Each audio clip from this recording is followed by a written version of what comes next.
बार एक सन्यासी सारी दुनिया की यात्रा करके भारत लौटा। एक छोटी सी रियासत में मेहमान बना।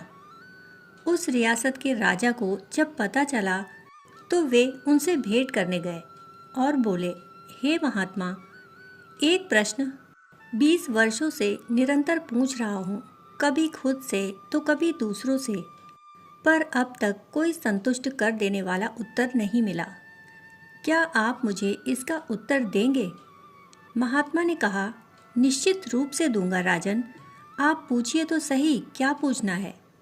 आज आप खाली हाथ नहीं लौटेंगे। इस पर राजा ने कहा, मैं ईश्वर से मिलना चाहता हूँ, और हाँ, अब आप भी मुझे बाकियों की तरह ईश्वर को समझाने का प्रयास मत करना। मैं बस अब सीधा ईश्वर से मिलना चाहता हूँ। सन्यासी ने कहा, अभी मिलना चाहते हो या थोड़ी देर ठहर कर? माफ करिए महात्मन, शायद आप भूल कर रहे हैं। मैं परमपिता परमात्मा से मिलवाने की बात कर रहा हूँ, न कि किसी ईश्वर नाम के व्यक्ति विशेष से। सन्यासी मुस्कुराए और बोले, महानुभाव, भूलने की तो कोई गुंजाइश ही नहीं। मैं तो 24 घंटे ईश्वर से मिलाने का ही काम करता हूँ। अभी मिलोगे या थोड़ी देर ठहर कर? सीधा जवाब दो। राजन कुछ क्षण टकटकी लगाए कृतज्ञता भरे भावों से सन्यासी की ओर देखता रहा। फिर हिम्मत करके बोला कि मैं अभी मिलना चाहता हूँ। आप बस मुझे अभी मिलवा दीजिए। आपका यह आभार मैं जिंदगी भर नहीं भूलूंगा।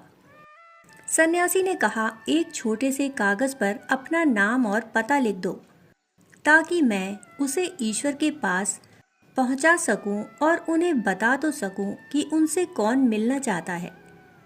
राजा ने कागज पर लिख दिया अपना नाम, अपना पता, उम्र, परिचय, उपाधियां व वह सब कुछ जो उसके बारे में था।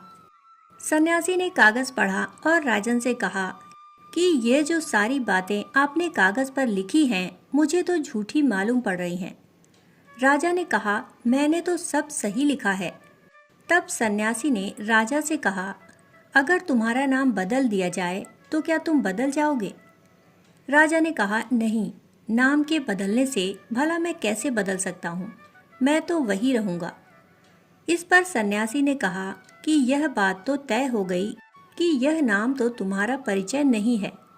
अब दूसरी बात, आज तो तुम राजा हो, कल को अगर भिखारी हो जाओगे तो क्या तुम बदल जाओगे? इस पर राजन ने कहा, नहीं महात्मन, मैं फिर भी वही रहूंगा जो हूँ।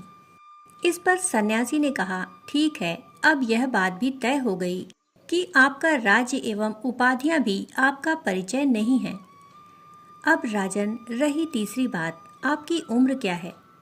राजा ने कहा, 40 वर्ष। इस पर सन्यासी ने कहा, तो क्या 50 वर्ष के होने पर तुम कोई दूसरे इंसान में बदल जाओगे? और अगर 20 वर्ष के थे तब क्या कोई अन्य व्यक्ति थे?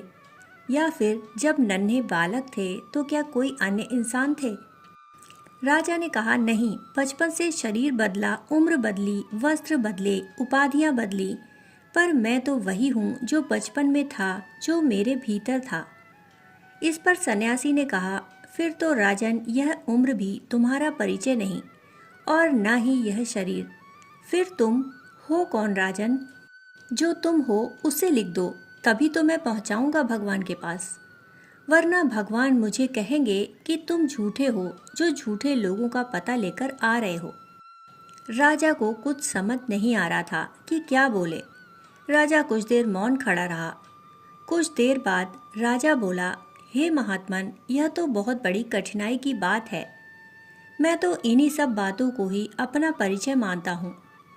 इस पर सन्यासी ने कहा कि हाँ राजन, यह तो कठिनाई की बात है, जिसका मैं परिचय ना दे सकूं, बता ना सकूं कि कौन मिलना चाहता है, तो भगवान भी कहेंगे कि मुझे आखिर किससे मिलाने ले जा रहे हो।